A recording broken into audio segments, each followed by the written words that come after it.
Hey guys, this is Hamza Rashid, and today I am here to give a view of memory cache, latest technique or a technology for efficient access for the servers. Okay, let's start from the history. Actually, the memory cache concept was introduced by Brad Fitzpatrick while he was working for his website in 2003. First, it was written in Perl language because it was the most efficient language at that time, but later it was rewritten in C language by an employee of a live journal. And nowadays, memcache is a very vast technology. The great organization like YouTube, Facebook are using it, and some application like Google App Engines are using this technique. So let's start from what is the memcache. Actually, memcache, I would say, is used for efficiency, used for fast trivial from the dynamic web applications to make the better performance. And the concept used in memcache, it just fetch the data from the server and make the objects in the RAM, so that cost to the servers or to the number of times we have to access our server may reduce.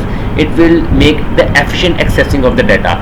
So it uses an key value pairs like data. It stores the value in a form of key value. We give a key to them, and reference of value is provided to us. Actually let's start how memcache works. Actually, the concept used behind the memcache, what it do is it takes the resources from our computer system, from that parts where they do not use, where they do not need enough of them, and allot those resources to the areas where they need it the most.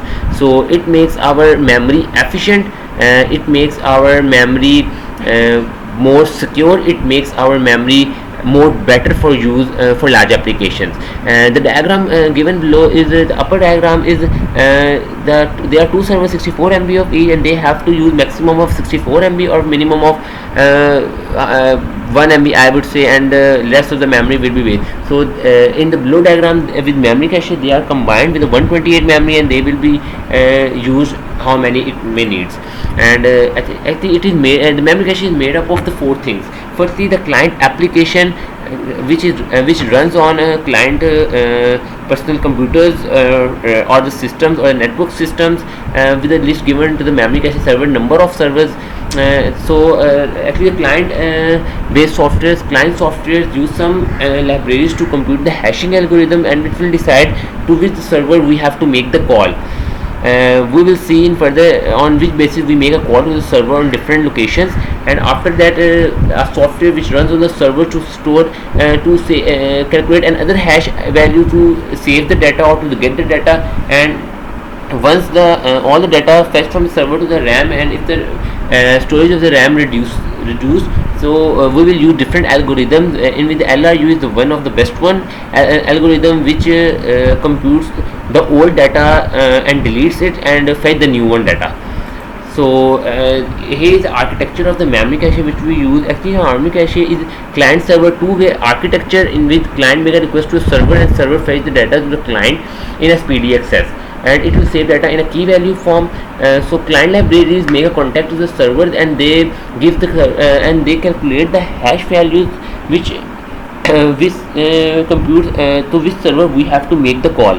Once the call is done, and when the connection is made, so the server computers then compute the second hash value to get the data or to store the data from the memory location very fast by using hash tables.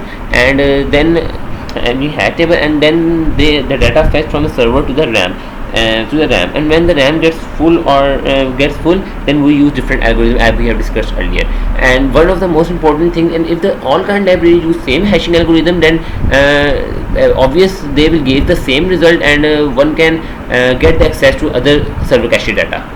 So here is a pseudo code I have written to make it understanding the use of memory cache. Okay, without memory cache, user always have to give the user ID to some function like get foo, and and every time we have to make a query to the server with the user ID and data will be returned. But after using the memory cache, it will when user ID will be given to the function, and then it will first check into the memory cache. It first check into the RAM. So is data available in the RAM?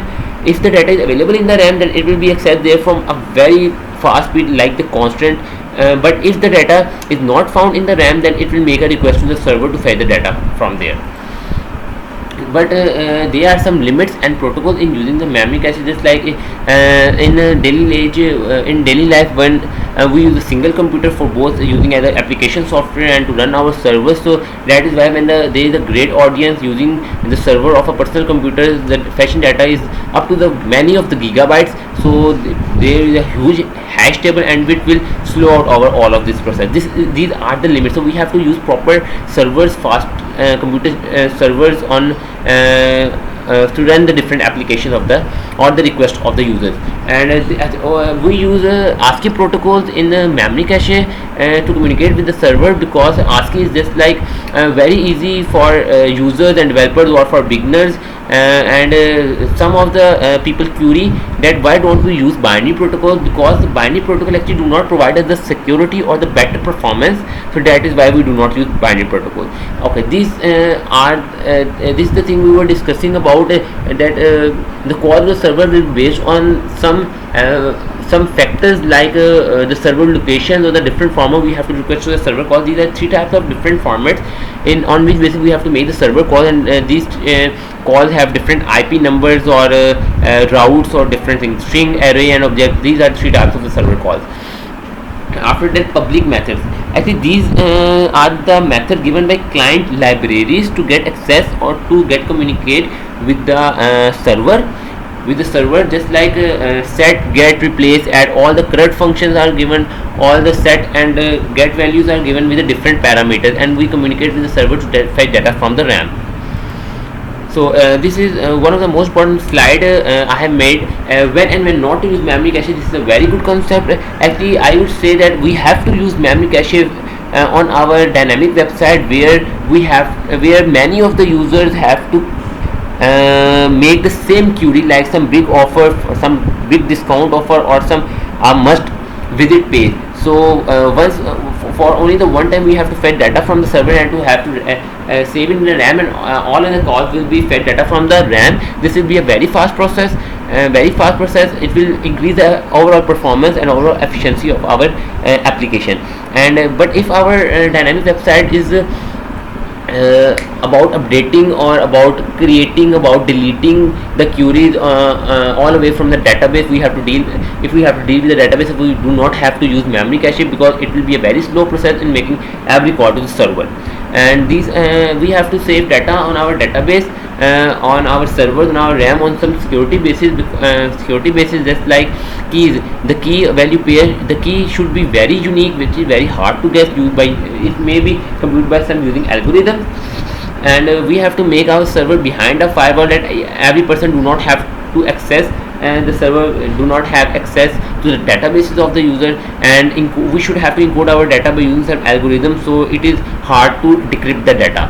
I have also tried to make a code for my viewers in a Java application. Java application is very easy to understand. Let's start from here. This is the package we have to make clear, and these are the files we have to make import in our project, like hash map, memory cache, socket, input output tool. Let's start from here. Actually, in these first two statements, it is making a connection to the server by giving the local host, by using the same computer as using a server, and a key value. I can say the key which have to be made on socket on input output tool. Then these are some instructions to the servers or some check to the servers. Once user have to make sure about what will be the server name, or what will we do in after failover, what where callback will be on failover, what will be the maximum connection, minimum connection, what will be the sleep, socket, input output, and etc. Then these statements are simple to get the data, to set the data, to add the data into the server by using key value pair, like this add status of by using key 1, and this key will be this value will be saved behind. But in this we are also printing data on the console output. Same will be done with this, and after this we will setting the data in the way. These are the setting data, and this is a add functions, like as we have discussed earlier.